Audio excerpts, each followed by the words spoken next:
Ramai orang salah konsep. Badan nak pakai lama, kurang guna. Kau faham tak? Sebab tu dia weak. Badan nak pakai lama, apa pendapat tuan? Ini ramai orang salah faham. Ramai orang dia ingat, bila badan nak pakai lama, cara dia adalah kurang gunakan badan. Nampak? Perasan tak? Otak dia telah rosak. Badan kita ni, Allah jadikan. Lagi kuat kita guna dia, lagi kuat dia akan jadi. Memang pelik.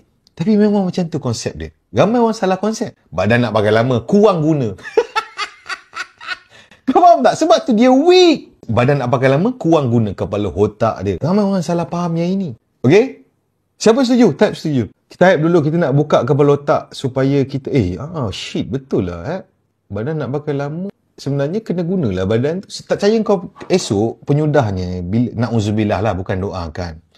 Kau tanyalah orang-orang yang mana sekarang ni diuji dengan sakit kan. Kau tanya dia orang, bila dia orang jumpa doktor, doktor akan suluh halkom dia. Padahal tak tahu sebab apa pun. Doktor akan ambil yang kalkulator tu, rasa kat badan dia sampai belakang. Lepas tu doktor akan cakap apa?